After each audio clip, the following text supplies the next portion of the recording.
Welcome, everybody, to season four. Yes, season four of the podcast. And I'm going to start this season four off of hashtag Getneckidtherapist with sitting down with my dad, talking about our humble beginnings, steeped right down here in America's South. So stay tuned as we celebrate and talk about our humble beginnings. This session is going to be all about kind of where we come from, and we don't or can't know where we're going without knowing where we're coming from, where we came from a generation ago, and even in my own generation. I have with me here the man who is my dad, and I'm glad to have him on season four of this hashtag Get Naked Therapist podcast. I had him on season one or two. I can't remember, man, but I know it was at the beginning of the pandemic. Yes, the beginning of the pandemic. Okay, Yes. at the very beginning when we just didn't know. I don't even think I had my mask on that time. I can't remember because it's been a long time. It's not been a long time since I've seen you, but been a long time since you've been a guest on the podcast. So welcome Yes, back, ma'am. man. Yes, welcome back. Thank Yeah, you, Miss welcome. Crystal Bell. Welcome back, Carter. Okay. So what I'm gonna do today with Man is I'm calling Man for all of y'all out here who is in the audience, because that's just what I call him. He's the man. So what I'm gonna do is we're going to talk about today is MLK Day, and by the time this podcast drops, it will be Black History Month. And I've always wanted to do this with you. But I know Uncle, we'll get him on some other time, and we'll have both of you all on the podcast, and that'd be a real treat for Black History Month for me, because you guys are from Montgomery, Alabama.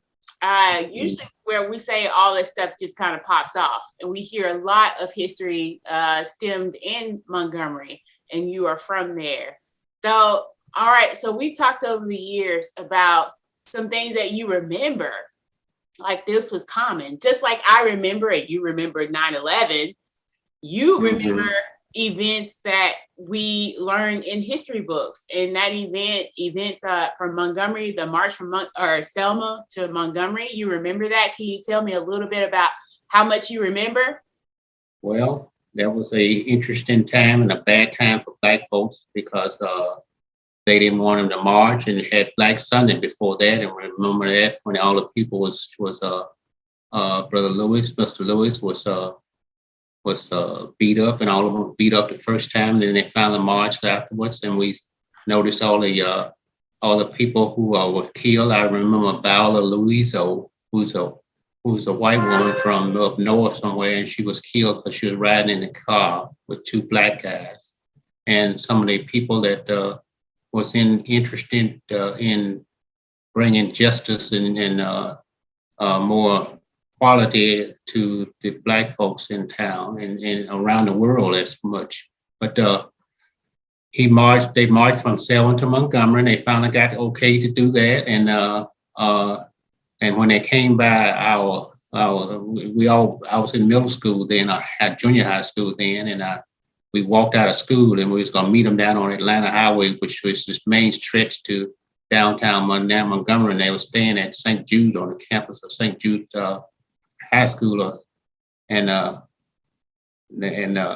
we all left the school, and it was like a mile and a half down from the school to Atlanta Highway where they was coming through, and we thought we picked the right time, but we had a principal that was a tough principal that usually he got us and rounded us up like cattle and took us back to school.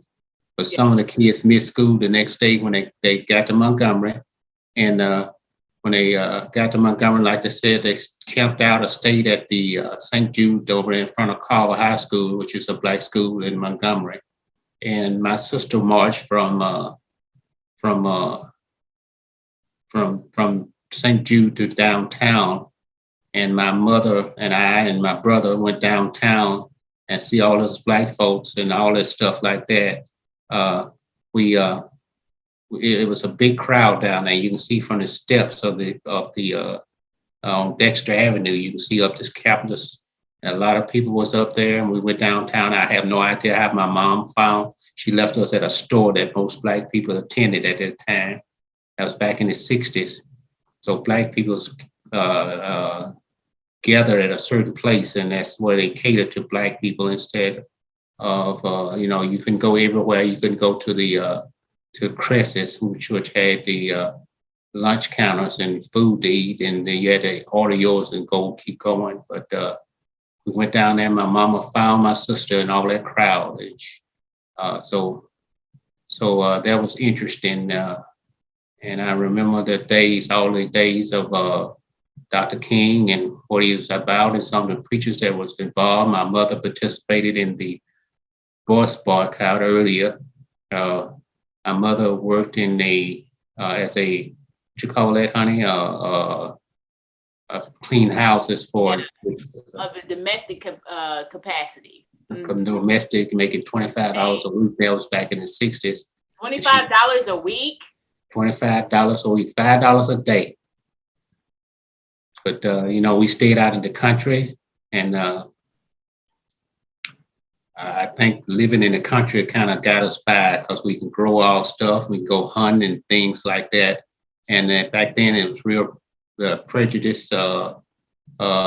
Most black folks didn't live in good houses, but some of them did. Some of them had decent jobs. Like my dad they had asked him to be a policeman, but my dad didn't want to do it. That was a good job for a black person back in them days. And he was a truck driver, drove for Frosterman Meat Company. Wow. And he drove these, not the long bed, but the short bed trucks. And it was an interesting time. And I remember the Black Sunday morning when the 3 girls got bombed in Birmingham. And I remember Bull Connors and all the other people who was prejudiced against black people. Yeah. And it was a time of growth and learning. And I remember being downtown Montgomery one time on Dexter Avenue when Dr. King and some of the rest of them was marching, and I saw him in person. But they was making a march one Saturday.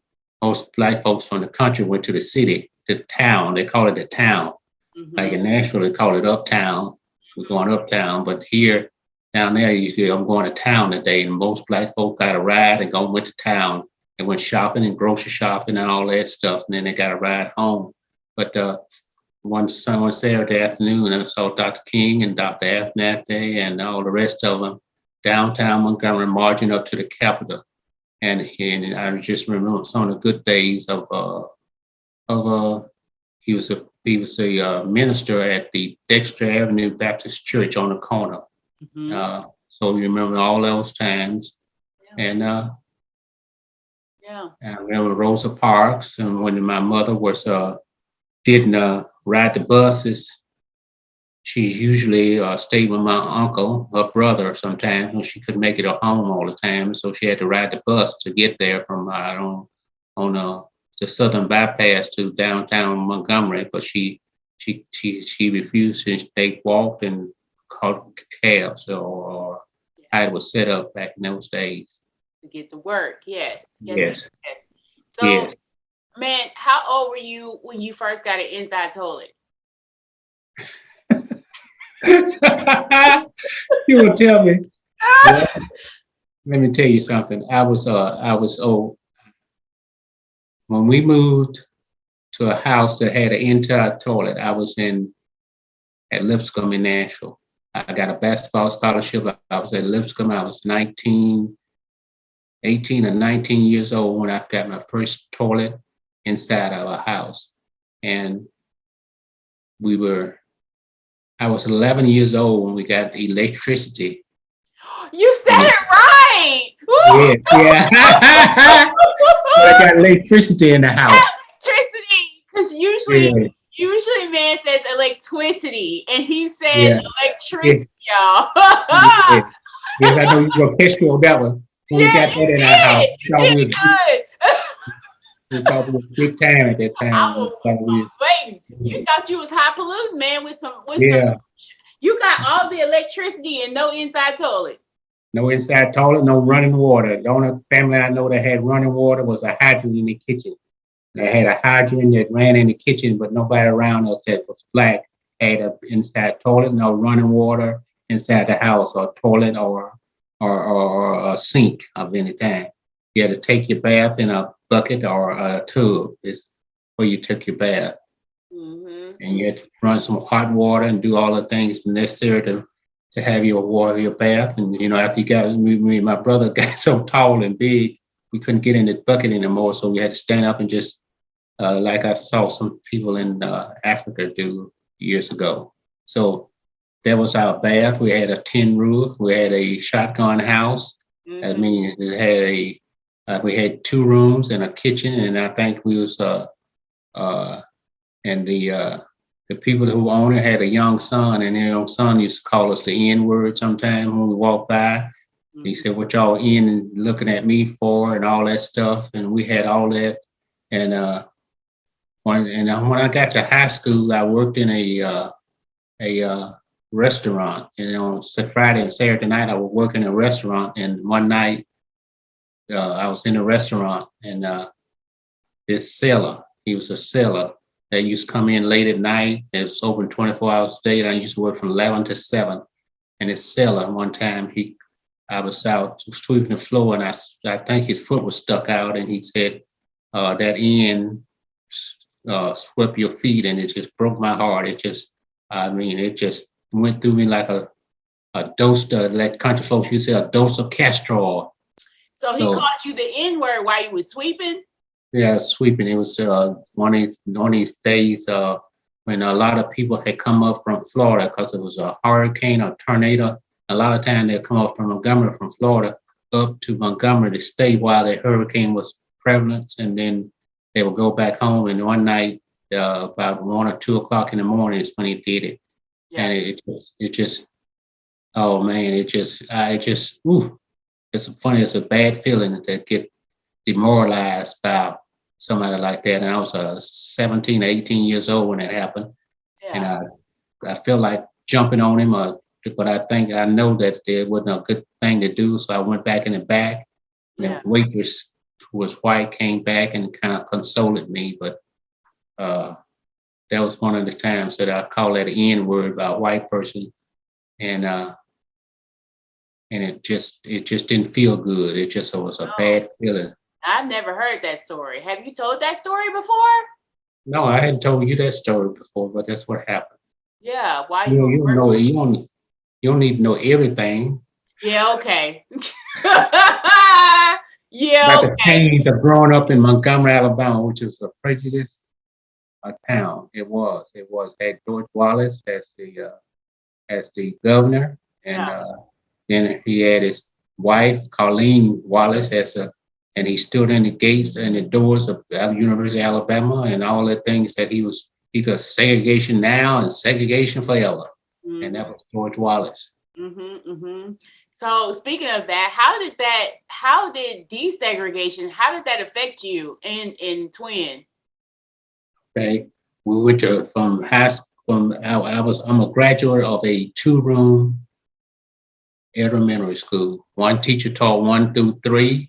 The other teacher taught 5 through 6. 4 through 6. Yeah.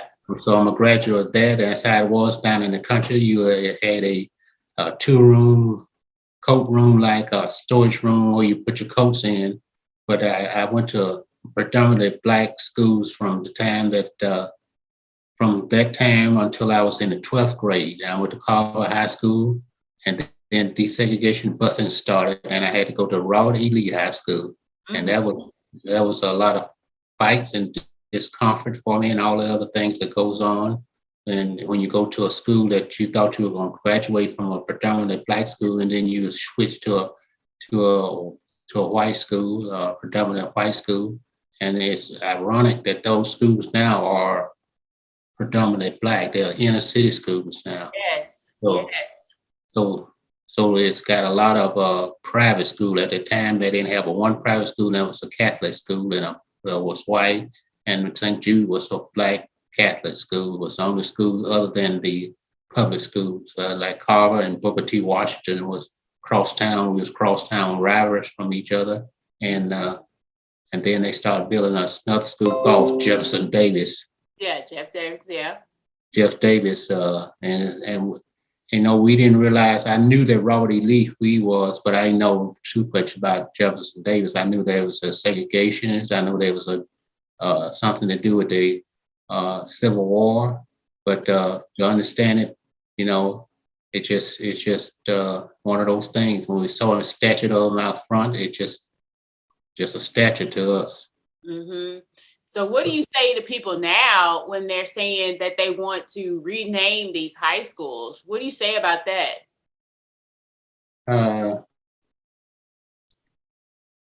I think it's a good thing because people can get away from feeling like they was devagrated, whatever the word is for that. But you know, they feel like when they go to a school that has a symbol of Robert E. Lee and what he stood for and what he was, and Jefferson Davis, we know now what he stood for and what he was, and he was segregation, and he's a member of the Klans and all the things. And we heard of Klan members when I was a little kid. Down in the country of Montgomery. We lived out in a country called Raymer, Alabama, which is a little off from Montgomery. You go, it's about maybe 15 miles from the city limits. And so we heard all this. We had a television that we can hear all in when we were to school, and we can hear all the things that was going on in the world and the country. And Dr. King, and I was in high school, I think I was in the ninth or 10th grade when Dr. King was killed. And I remember that so well. And it was just sometimes of devastations, and you feel like you can make a difference in life. You had to be forced to do something that you don't want to do, and you ain't know any better to do. Yeah. So that's how I felt about all these things. And I remember Dr. King being on television and talking, and those preachers who marched with him, who set up and helped him set up the marches and all the things that he did. I did a lot of reading. I read from the prison of Birmingham, some of his books, and my sister was more she was older. She understood it a little bit better, and she was a rebel. She was a rebel. She read all the books and she kept up with that because she was a history person. And so that's how we grew up. We just grew up in a time when it wasn't good for Black folks. Yeah, right. And when you say you watched and read Martin Luther King, and there were others as well, but how, as a young boy, how did you feel when you were watching him on doing sermons and watching the marches and the bombings? How were you feeling during those times when you were watching or listening on the radio? Well, we just we thought maybe there'll be a day where Black people will be, like he said, like could be counted on for their character of their character instead of their color. We felt that we was looked down upon by the whites, and we were. When you went to school, you saw that. When I went to a predominantly white school, that I found that out. Kids would say things to you, and then, I was big at that time. When I say big, I wasn't muscular big. I was just tall and skinny. And you didn't expect that from your fellow students. You just had to learn how to defend yourself and not get kicked out of school. Were you bullied? Not necessarily, because me and my brother just kind of stuck together, and we weren't bullied that much, but people tried to intimidate you more. Yes. Based on your skin color or just everything? Just based on your skin colors, and they didn't want Blacks. When you go to a predominant white school in the first year that you had in desegregation.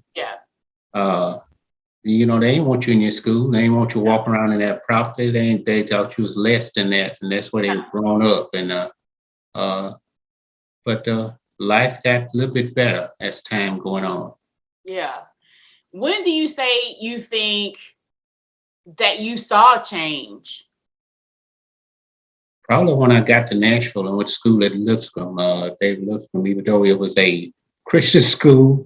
I don't want to even though this was a Christian school, Yeah. it was known for Go having some say it. segregation type tendencies. Yeah, go on We and know say that. it. Yeah. Yeah. Yeah. Yeah.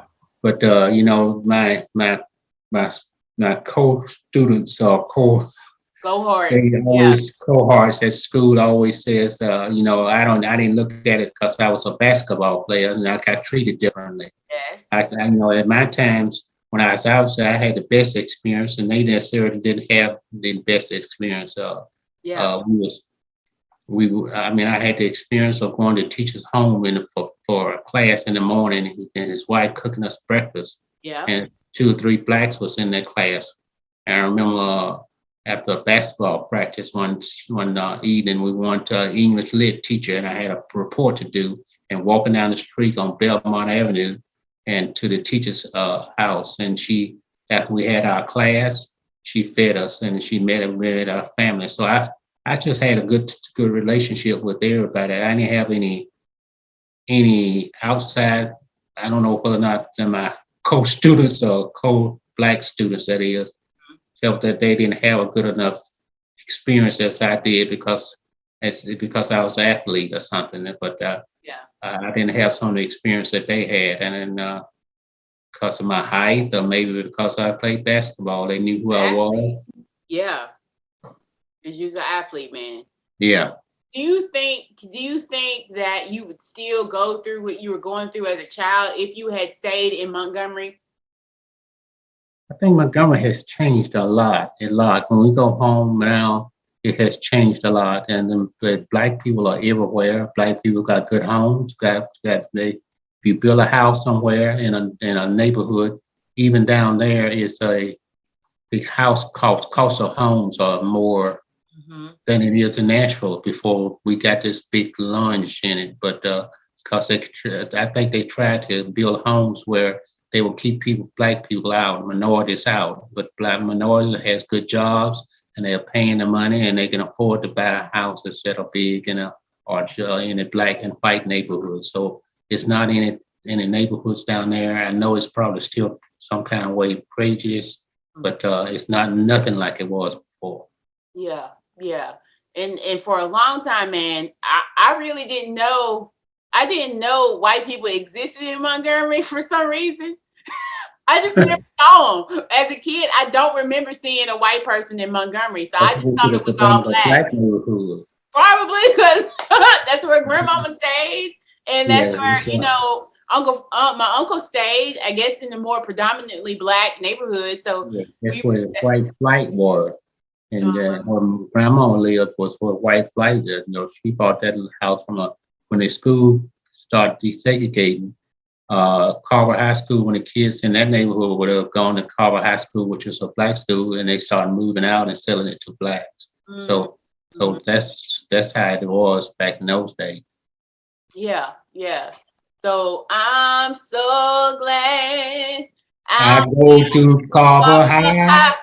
I'm so glad I go to Carver High, singing glory, hallelujah. I'm so glad. Woo! Hey, I love it. I love it. So I think great experience going to Carver High School. We stay with our auntie, and we were getting that. They played all the football games for the black schools were at Hornet Stadium, which is the Alabama State. They could not play in the Crampton Bowl, which was for the white kids. Where the white schools played. It was just a bigger facility and more lavish place to play. But back in those days, all the black schools played at Alabama State University, Alabama State College at the time, and Hornet Stadium, what it was. And we played there, and it's a small. It's nothing like TSU. It's smaller than TSU right now where the hole is. So it's smaller. So all the black kids, all the black schools, Carver and Booker T. Washington played their football games at the Hornet Stadium. And then the big rivalry was Carver and Booker T. Washington. They've always played at the end of the year. Black folks had this rivalry against each other, and they fight. And I remember my cousin was he hated anybody that went to college. Oh, Anybody that went to Carver High School, and Carver High School people probably hated everybody that went to Booker T. Washington. It was crosstown robbery. yeah, yeah. Carver High School is still existent right now, right off. Carver High, yes. He done built a new school, Mm-hmm. or tore the old one down on Fairview Avenue. You can see it from the interstate when you go 65 going towards Florida. But the big Booker T. Washington, it was landlocked. He could not build, and so now it is a what is that? It's a school, but it's a middle school. Okay. Okay. It's kind of like schools like Martin Luther King School here in Magnet. It's a magnet school for middle school. Okay. And, Okay. Now, when you were growing up, I know you were hearing about Martin Luther King, listening to Martin Luther King, but how much did you know as a kid about Malcolm X? yeah, we knew a little about Malcolm X. We didn't know a whole lot because we didn't have and television, but television did not show a lot of blacks on it during that time. When Martin Luther King used to march, you could see it on the evening news, but the local news did not carry a lot of it. But I knew about Malcolm X, but I knew about Stokely Carmichael and some of those, and some of the more violent type of activists, as you call them. Right. They were not nonviolent. Yes. They were by any means necessary. Right. Mm-hmm. Yeah. They couldn't understand Dr. King being nonviolent. I think he would have not made the progress for us as Black people if he wasn't nonviolent. Mm-hmm. Kind of be non-threatening, but at the same time be threatening through another way. Yeah. And then physical, or I'm gonna take you what I want and all that. Yeah. Yeah. And so circling back to 1968 when King was assassinated, how did you all take that information, that news? Oh, I know it's going to be violence. I know it because it's a white man that shot him in Memphis, and it just broke our hearts because he had just started his journey. And, he had made that speech there, I've been to the mountaintop, the mountaintop speech that, he's not get there with you, but I seen the mountaintop and you're going to get there. Yeah. So I think the dream was killed. And you didn't feel the same way that, hey, here's a man who had a dream and he had focused on it and had accomplished so much. And then you think about it, that he's now gone and he cannot finish some of the things he started. So I think that's the main focus. This great man was murdered. And I think he had a lot of bomb threats, and his house was bombed many times, and all the things that he stayed down the street from Alabama State in the Black neighborhood when he was here. So his house got bombed, and we read about some things about it. So it was heartbreaking. It really was. It was heartbreaking. Everybody cried as Black folks cried because, this is the end of the dream. The man is gone now. He's gotten killed. They've done what they wanted to, what they had said they were going to do to him. They was going to kill him. They tried many times, but this was the time they killed him. Yeah. And, I know back in 1968, you all and people weren't talking about trauma at all. And to tie it back to what I do on my day job, I believe that was a time internationally that people were traumatized by the death of Martin Luther King. Yes, real traumatized. That's something that was real. He was real active. He was all around in the neighborhoods, going from state to state. And I remember the kids got killed. The boys got killed down in Mississippi. I remember the Edgar. What's his name? Got shot. Edgar. Yes, and all those things. And every time he marched somewhere, you hear it on TV, or that's when the national news got involved. Yeah. And I just remember a lot of dark days, like when Bull Connors put the dogs on it and fire hydrants on them in Birmingham. Yeah. Things like that. It's just hard times for Black people. Yeah. I mean, Yeah. they wasn't doing anything but marching for their own freedom. And I think that's why the was the Civil Rights Acts of 64 or 66 was done, because white folks started seeing it on national news and they said, hey, we can't let this go on. Johnson knew that he couldn't go on. Yeah. So that's what's a change. Yeah. The violence. Yeah. Yeah. That we still see now. If we were to go back in YouTube now, which is something that you all could not do, but you were living that on a daily basis and seeing that stuff on the news all the time and watching it, seeing it, witnessing Right. it. Some people one-on-one, being in there in the thick of it. Yeah. And you were young, so you were not in the thick of it, but you were listening to it on the radio and seeing the struggle. Right. Uh-huh. Yeah. Like I said, we didn't have electricity until I was 11 years old, and probably got a television later on. But we can hear it on radio. We always listened to the radio. We heard things on the radio, and that was disturbing and heartbreaking. And we knew we was in a struggle. Yeah. And people treated you worse then, when Dr. King was all going around from city to city and state to state for civil rights. You got caught up in it. You just got treated mean. They thought that their way of life was threatened. I mean, the whites, that they thought their way of life was threatened. Yeah. So did you ever experience like a fear, an underlying fear, daily fear of white people? No, no, we didn't. We Okay. didn't do that because we wasn't around Oh, a okay. lot of whites. The first time I was around a school of whites is when I was in the 12th grade. Before that, you went to school, rode a school bus. School bus was all black. You went to all black schools. You very seldom saw. Even when I got to Harvard High School, I might have saw a student teacher that came in and when I was in the 11th grade. But that was very seldom happened. So no, Yeah. Yeah. because it was segregated back then. If you Yeah. if you remember back in the 60s, it was the worst time. You had everything going on. The war in Vietnam, and the kids was going out from school, and everybody was coming back in body bags, and you had the draft and all. There's a lot of turmoil during the 60s. Yeah. Yeah. And you all did not get drafted. You don't know how you missed the draft because you were older. Were you old enough? Yes, we were old enough. We was 18 years old, and you got to be drafted. You could be drafted at 18. And I think, I don't know why we weren't drafted. We was 1H, I think, 1H. And kids when I was in junior college and high school had gotten drafted, but we never did.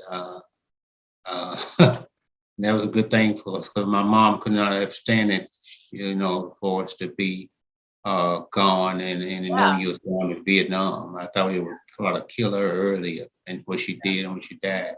Yeah. But no, we didn't. I stayed in school, and my brother, he graduated from high school. He started working, but we could have easily, 1H was way down the line. So that's why we were not drafted. I think it had to be the Lord too. Yeah. Lord, Yeah. but ain't no way we could have not gotten drafted. Because a Right. lot of kids that I went to college with, one of them was drafted. Yeah. Several of them was drafted out of college that went to college. Yeah. But I stayed in college, and I started to make good grades and try to stay up on my mind. It's interesting, Crystal, that when I when I graduated from high school, I didn't know what I wanted to do. I didn't know so my mom was she said you had to do something. You had to go to the army or you got to go to college. Yeah. Chuck, so I'm glad I didn't sit around the house and just say, hey, I'm going to the army. I'm going to this. I'm going to the Navy. My daddy was in the Navy. My uncles was in the army. Yeah. And could have easily said, I'm going to follow my dad's footstep or my uncle's footstep. But I said, no, I'm going to college. I am going to college. And that's what I did. I waited until the end. Alabama State was not accepting any more applicants. So what I did, Alabama Christian was, and what I would do is have my classes on Mondays, Wednesday, and Friday. Tuesday, swap around, and Tuesday and Thursday, I'd get on the student work study And that's how I was paid. With my mama help, I paid for my junior college. And then after that, I got a scholarship to Lipscomb to play basketball. Yep, man. Can you just think about it? If you had gone to the Army, if you had done, gone and not missed the deadline in Alabama State, you would have never gone to Faulkner or Alabama Christian, and then you would have never came up to Nashville, where then you met my mama, and then here I am. Boom, boom, boom. That's right. Yeah. All the God's in that plan. It was God in that plan. Yeah, it was some God in it. There was some God in that. Yeah. Because that couldn't have happened to anybody else. I know they probably tell some stories, but this couldn't have happened the way it happened. That God was in it. He was directing my path and my brother's path. My brother stayed at home. He's still my best friend, even though we've been away from each other since I was 19. Yeah. Goodness gracious. So to move forward, where we are in history right now, because we have been through some stuff in the past 3 years. We've been through some things in the White House. We have been through things that kind of didn't look too good for a while, and it still don't look the greatest. But any re-triggering things that happened over the past 3 years that caused you some, that looks kind of like when I grow up. I don't know. I don't have anything, but the coronavirus COVID has really stuck us back. I don't know. It's just interesting. You're open and going places, and here it is. Here 3 years later, you're still in it, and I think that's more concerning than anything else I have. But to see. I think kids don't go to college like they used to. Black kids don't go to college. There used to be a time when there was something that you did because you was the only one in your family, and your mom and your dad and people in your neighborhood push you to go to college, and so you can be somebody. That's what be somebody. That's what the theme of growing and raised in the country was. Be somebody. My mom always told us was not only tell us, but tell other kids in the neighborhood, you got to go to college. When you graduate from high school, that's not the end. You got to go to college. You got to be so you can be somebody. So I think that's the and when you showed me that house that I lived in the house like the house I lived in when I was a kid. Yeah. That's similar to the house that we lived in. And then you go down in the country. I go down the country every time I go home to kind of remind myself of where I come from. Yeah. In a little church that my uncle died several years back, and I went. I'm 6'6", and we went down in the church. And when I was a kid, I thought that was the biggest church, and all that stuff. That's a small church compared. Yeah. And I couldn't sit in the seat unless I turned my legs sideways. I said, man, I don't remember it like this. Yeah. Back then, you could probably you sit in a seat and it was hard seats, it was wooden seats, and everything was so backwards to us. To me, it was normal for us at that time, but it's backwards when you look at it from a retrospective perspective.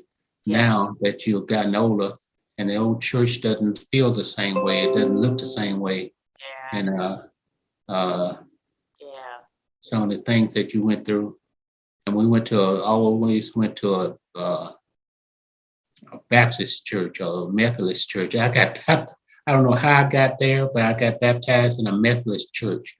And back in those days, there was a country Methodist church. There where a graveyard was.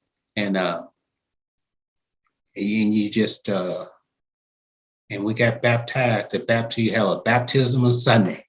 Oh. Baptism of Sunday.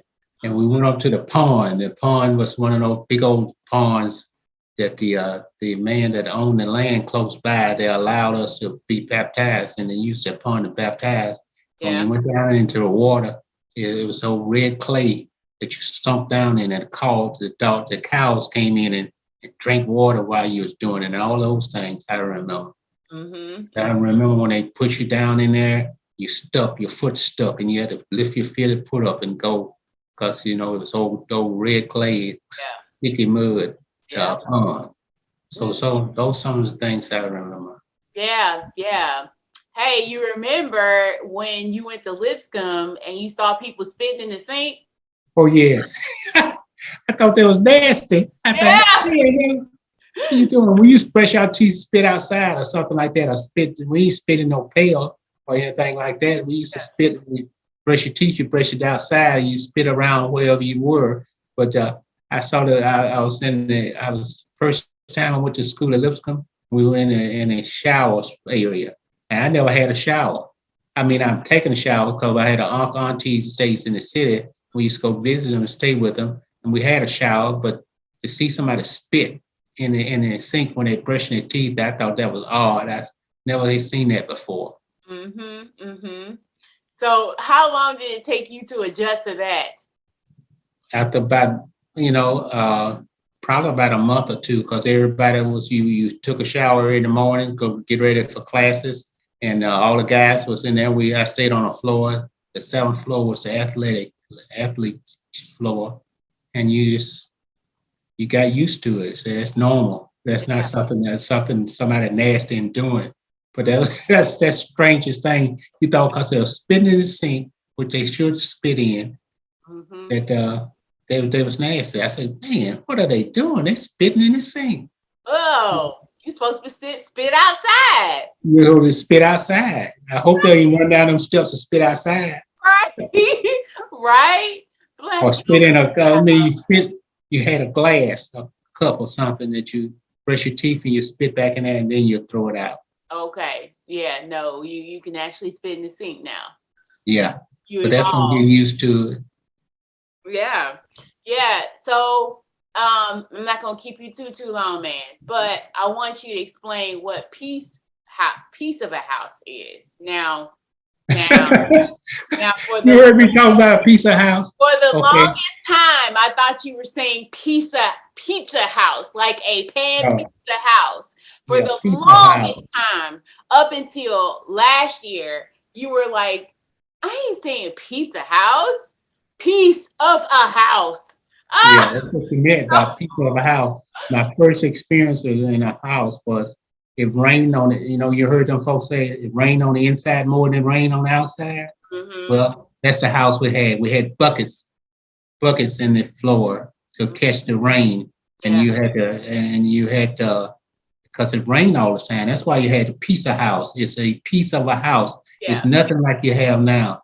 And I yeah. never did have I mean, in the other house that we moved in, I lived in Montgomery in 3 different houses. And the other house was a whole lot better. It didn't rain, but you had window panes. You had wooden uh, things that they would was like the windows, but they had wood in it that you closed, and your doors. So you had a wooden thing that you slide it down and keep people out. But most time nobody came in anyway, because you back in those days you can keep your doors unlocked because we ain't have nothing to lock it with anyway except that.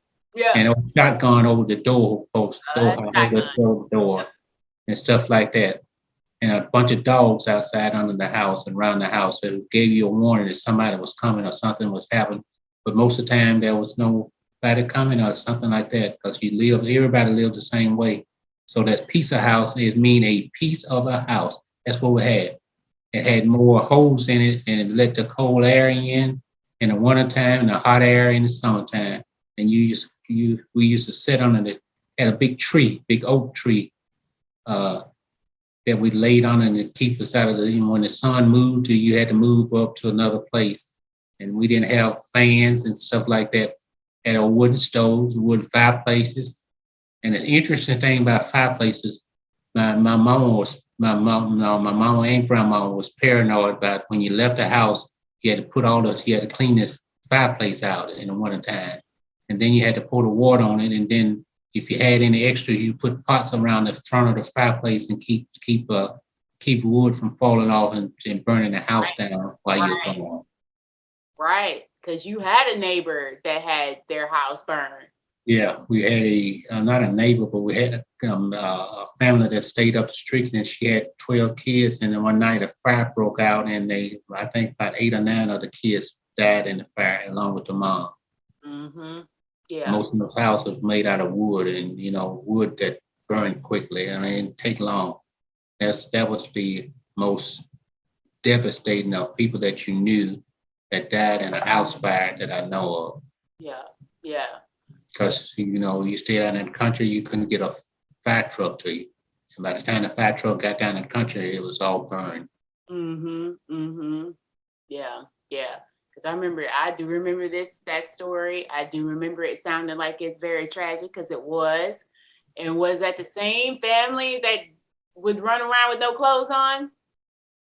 Well, well, a lot of people that lived in the country didn't have kids. They ran around with no clothes on. It was just normal for, if you had kids, so you had kids, we sometimes had to be in a cloth diaper, sometimes, most of the time, even when you got a little older, they would run around with no clothes on. So, that's normal for us to, because you can see people when they came up, and nobody sneaked up on you or anything. You can always go back, make them go back in the house where they wouldn't see them. But most time it was normal. They stay outside and you can see them. Yeah. But we had to wear clothes, though. My mom would not allow us to wear clothes and be outside naked. No, that was a no for her. I had enough. She had no 12 kids running around. She just had 3. Yes, had 3. Okay. A set of twins and a daughter. So yeah. Okay. Yes. So my mom was real disciplined. She disciplined us and she inspired us. We had a dad that inspired us. So we got in a few fights in elementary school, and my dad had a theme. I think dads do this. Say they're big enough to take a lick, they're big enough to take one back. You got to hit them back. You got to do these. That's what my dad, and my mom was more more soothing type person, but she was disciplined. She used to spank us with anything that not spanking us. She used to whip us. They ain't no spanking.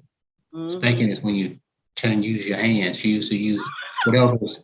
I did something. I said something wrong and outside, and she got a rope, and she got whatever it was convenient for me for the you got smart mouth. If you got disrespectful, and you ain't think you're disrespectful, well, you know how kids are. They say some things. Yeah. And she had rules.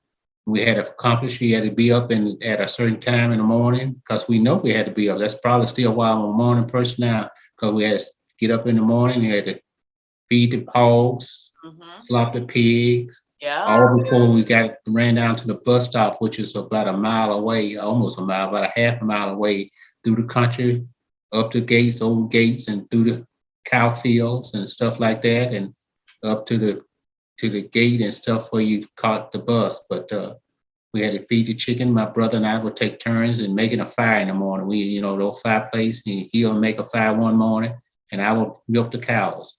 And then you had to churn the milk. All this stuff was done, and feed the chicken, and all that stuff had to be done before school. So you had to get up early to do it.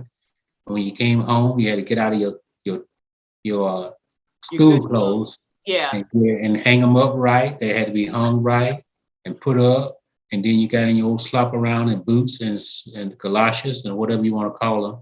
And but those were some of the days. And me and my brother, we was rough and tough. And the thing was, who could climb the trees quicker. And one time my mama had bought me some clothes, some pants, new corduroy pants that she had bought for us. And I climbed this tree and I slid down. When I slid down, the bottom of it got caught on the knot on the tree and up, just split it right up the side. She wore me out when I got home. I didn't know that one either. Yeah, she wore me out. Oh my goodness. Oh man. Yeah, you had to learn how to take care of what you got. That's how we learn how to take care. When God bless you with something, you learn how to take care of it. If you're blessed with a house or something, you know how to clean it up. We didn't have a washing machine. we went to the city and used those washateers. And my mama, for some reason, she never did send my sister to the washateer. She would send me. And I used to wonder why mama would send me to the washateer. And I used to have to go to the washateer. And the only thing I regret about, I mean, my mom was a great cook. My grandma was, and they used to cook on wooden stoves. Yeah. And I wished I had stayed in the kitchen and learned some more how to cook well from her. But she used to make that food taste so well. I mean, she put a lot of, I think she put a lot of love and oomph in it. She did. Yeah. Even stuff that you think you wouldn't eat. Yeah. You thought she'll make it so well. Yeah. A rabbit, a squirrel, a fish. Shoot. Not a rabbit, not a squirrel. Yes, we used to eat all that. Yeah. Hey, you ain't turn nothing down when you're in the country. I heard that, man. I turn it down now because I'm in the city, but because you're not used to eating. Nope, not no squirrel. I'm like, ooh, squirrel. Yeah, they had a hog killing in the fall of the year when it turned cold, and the men used to come from, and the ladies used to come from around in the neighborhood. And when I say neighborhood, it's not a neighborhood unless you think like houses closed, like it was a mile away. Yeah.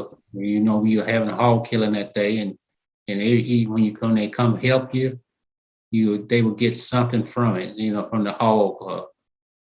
So that's how we did it back in the country. You bought it for, if you come help somebody gonna give you something. Yeah. And when I was real small, we used to raise corn. We had a cornfield, and used to take our corn way down in the country to have it turn into grain. Oh wow! So, yeah, used to have a grinder down in the country, and we used to go down there at a certain time when we run out of meal. They used to grind it for us, and you give the man that did it for you a little bit of it, and then you bring the rest of it back home for the next time for you to use. Yeah. That's why. That's probably why black people have this high blood pressure, because all them hogs meat we ate and all that salt we ate. You had to store it with salt. Yeah. You couldn't they didn't have refrigeration back in the days. That freezer, that old country ham. Yeah. You had a place, some people had the old smokehouse where they used to smoke it. But we didn't have a smokehouse. We used to have to basin in salt, and then pine trees leaf, or little pine needles. Yeah. That would keep the flies off of it out of it. But you don't eat country ham now, do you? No country ham, nothing like that. Nothing salty. I don't know how to put salt on my food. Yeah, not much here either, because I don't want that life. But all right, so I know that you haven't always had a Black History Month in your life. I think I might have. I'm not sure. If I can't remember when Black History Month was because it started out as a week, and then it was a month. It's a week. Yeah. So when that started, how did you feel about that being like a national week and then it turns into a month? I don't know whether or not it was a national week recognized by the whole world or something like that, like it is now. There's a Black history among the Black people, and Black people used to concentrate on talking about in classes, in classrooms and stuff about what Black people had accomplished. It was a sense of accomplishments. There's a sense of you had the Jet magazine, the Ebony magazines, and all the things like that. We used to go to the store and buy, and they had the Black people that was on TV that week, and all the things that the Black people had done and had accomplished, the actors and the actresses, the singers, and regular people too, they would have in it. But I think during Black History Month, we concentrated on Black people and their significant things that they had offered to the Black community.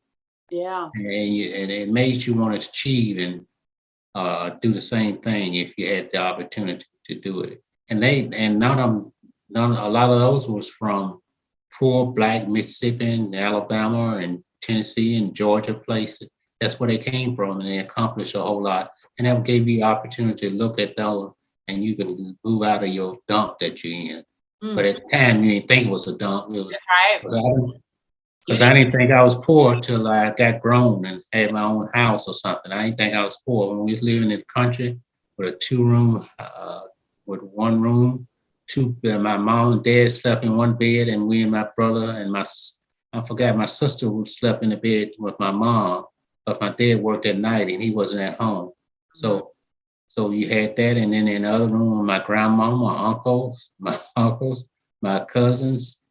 So it's a big old mashed together family, Yeah. and we stayed in those 2 rooms in the kitchen, a Yep. shotgun house, as Yep. you want to call it. I heard that. Y'all were a bit closer back then. So Yeah, growing up, which is good, which was really good. yeah. So what advice would you give me as a Black woman moving forward? What advice would you give me? Uh, hmm. I thought about that. I just said keep striving for your best, Give your best. You know, me and my brother had a poem in elementary school. It says, "Look up and not down, look out and not in. Once a task is begun, do it well or not at all." So I think keep God in your pray about it and ask God to help you through all the difficulties of life and all that, because you're gonna have some. You continue to have some if you're living. Yeah. And and strive for the best. Strive for the best. My Yeah. mom always said, "You can do it. You can do it." A lot of times, when I went to a white school, I was the only Black kids in a lot of the class, like physics and uh, analysis and stuff like that. I was only Black, and I only saw the Black kids when I walked in the hall during class change. Yeah. So he always told her, even though she didn't have the knowledge herself to help you, but she says, and there's some kids in the neighborhood who would help you, could help you. Yeah. But you had it most of the time you was on your own, and you had to get your homework when you got home, and you had to do some things. So I want you to strive for the best. Strive for the best, and God will take you there. If Yeah. you believe in Him.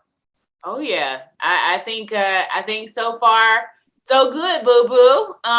We have come a very long way, right? Yes.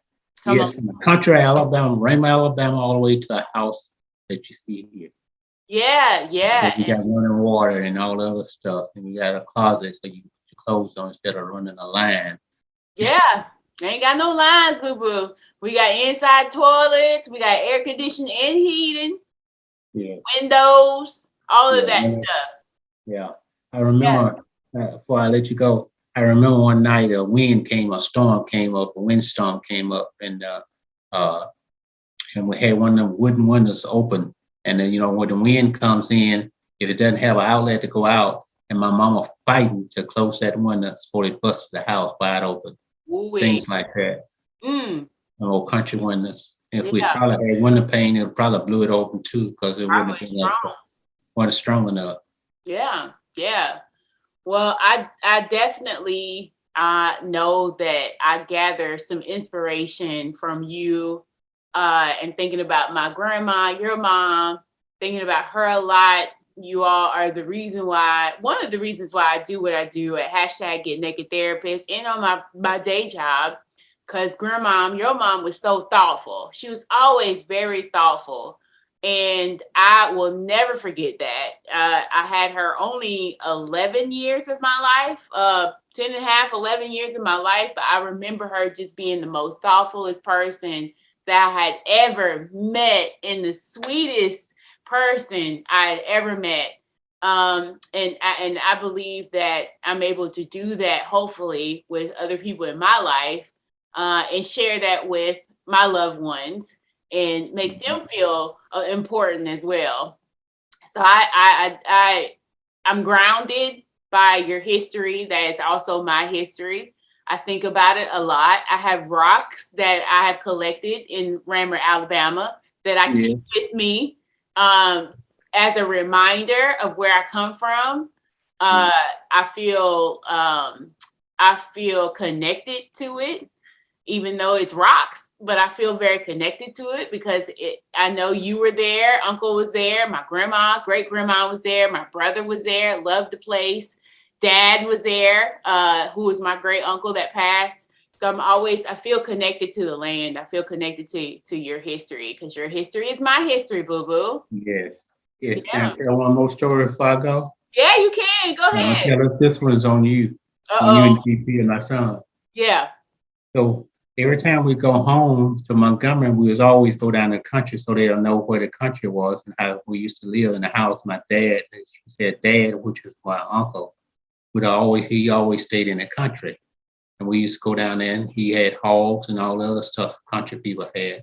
Mm-hmm. But we was going down the road and we came up on this big farm. This man had a cattle farm. He was a cattleman, and a lot of the big farms was down there had cattle. And we got down there and we got past this short line. They call this the road, called roads that runs over to a major road or short line at the time. We got past the short line, and on the right hand side was this man had all these cows that he sold and raised. And I think it was you. You said something to the effect, say, "Hey Dad, what's that smell?" You remember that? Say, "What's that smell?" And GP, you start turning your nose up. GP said, "Dad, what's that smell?" And I told you, that's how cows smell. And you ain't know how cows smells. Had to learn. Smells of the country. Feel that menuda. Yeah. That menuda stank. Yeah, no, the cows got a certain smell and they smell bad. They smell they smell bad, but they got a certain smell. Yeah, they smell very much wild. Yes. Yeah. And it's second nature to you because you know what a cow smell like. Yeah, a pig. Yeah. Oh God, that's even worse. A pig is worse. A pig is so much worse. Horses, stanky too, but you know. The smell of a country. Yeah, smell of the country. And honey, it don't bother me as much anymore as it did as a kid. Now I know kind of where that stank come from, so I'm not too tripping about it. But it's back then that was second nature to you. For us, it was like, woo, that's strong. Yes. Yeah. What's that smell? That's the cows, honey. That's how they smell. In their normal habitat. Yeah. We knew after that. We know they stink. Mm-hmm. Well, all right, boo boo. I love you. I will talk to you soon. I thank you for being a guest on #GetNakedTherapist. I wanted to have you on to talk about Black history, our Black history. Mm-hmm. I wanted to have you on so that people know that, we have to know what our history is in order to move forward, in order to stay grounded. Because one would never know where you came from. If you look at the house that I'm in now, my townhouse, look at your house, they would never know why we do what we do. But we do it because of our history. Right. We do it because we know where we come from. Right. And we had a great you had a great grandma and I had a great mom. Yes, indeed, I did. I think about her. I think about her often, just in how I talk to people, and just how I do therapy. Yes, and you talk. You look like I know you look like your mom, but you also look like your auntie too. You got feet like her. The older yes, I do. Yes, I do. I do and do. Yes, I have feet like her, walk like her, built like her. Yes. Yeah. The older I get, the more I know it. Yep. Yeah. Yep. Mm-hmm. Well, I'm gonna stop recording and thanks, man.